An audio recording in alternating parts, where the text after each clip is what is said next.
very, very, very, very, very, very good day to you. I'm Rasheed Ogunlaru, coach, speaker and author, and welcome to this. This is the October of Catch the Coach, your newsletter for fulfillment, inner peace and fulfillment. And my theme this month is change, because here we are, it's October and it's a great time of change.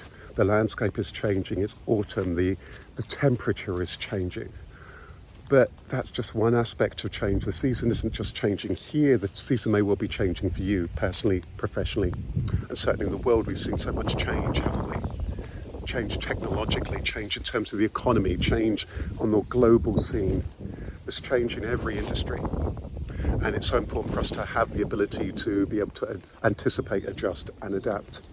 It's quite interesting at the moment. I'm running some workshops all around change for an organisation that's going through a great deal of change, and particularly starting off with one team where they're facing a lot of change. And often there's concern, isn't it, where we face change upon change upon change. I was just called by a client, a contact of mine who was talking about a new relationship. I was speaking to somebody the other day where there's been a major change of a passing in their relationship. So there is so much of this change, and how is it that we're able to manage this change? Some people find it quite daunting and overwhelming.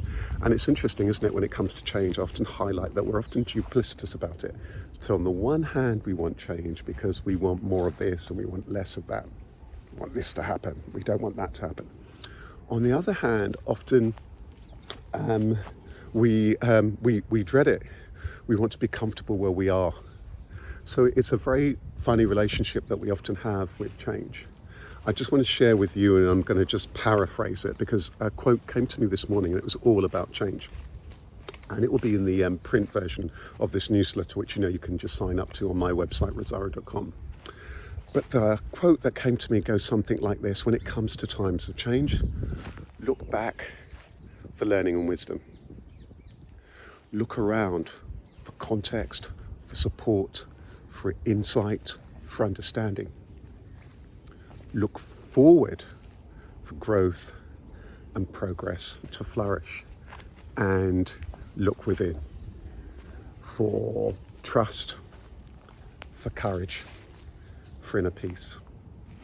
So those are the tips I want to share with you this month, but I want you to think a little bit about what's changing in your life.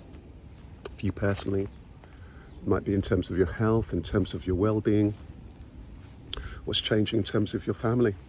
Maybe there have been major changes in your family life, your personal life, for loved ones. So what's changing for you personally? How do you feel about the change? Are you embracing it? Are you accepting it? What's changing for you professionally? Have there been changes? Might be changes in your business, in your career, in your organisation. How are you feeling about those changes?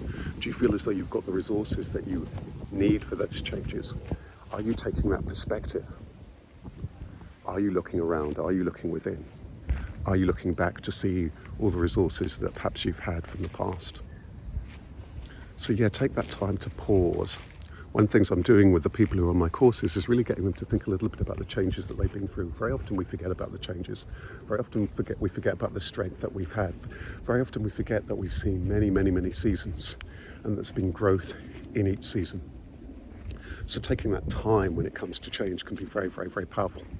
I think the other quote the other thought I want to leave you with is this: when it comes to change, the more change that you're going through personally or professionally, in your business, in your own life, then communication tends to be even more important in times of change. You want more of it. And I have a saying that communication is the breath or death of every relationship. So if there's a lot of change going on for you in your business, in your organisation, or in your relationships, or if other people are facing a lot of change, then be ready to communicate, but know that people would communicate in different ways and at different times. But by and large, it can be really good to be available and to be very open as you can in times of change, so that you're able to support yourself for it and to be there for other people during these times of change. So I think that's pretty much all I want to say, but I want to invite you to finally just do one last thing, which is to pause perhaps and breathe, because very often when we've got a lot of change, we just rush on through, isn't it? And very often one thing that people tend to say to me in all of the work that I do, whether it is leadership coaching, business coaching, workshops and talks, is very often people say, oh my goodness, the most valuable thing was that time to pause and breathe. So it can be that time outside, time in nature, time with yourself, time with loved ones, time to just be still, to ponder, can be useful. So I just want to invite you now just to pause for a moment, take a few deep breaths in and out at your own pace. Nice, deep, greedy breaths. Maybe you want to close your eyes just to be with yourself. How are you feeling? How's the body feeling? So that you can be with yourself during this time of change. And when you're ready, keep breathing deeply. Open your eyes if they're closed. Take a moment to be grateful and accepting, because those are tools that will also help you during times of change. That awareness, that acceptance, that gratitude of what you already do have. Because again, sometimes in times of change, we forget what we already have. We tend to focus on what we feel that we lack rather than what we have. And what's the opportunities for you in this time of change? What are those opportunities in terms of growth, connecting, understanding, for your well-being? How's it you're going to need to be? What's the attitude you're going to need to adapt for this chapter? Because this new chapter might well require a different mindset, different attitude, different outlook. So just wishing you all the best as you move ahead. Wishing you all the best throughout this season. Lots of love from me, Rasheed.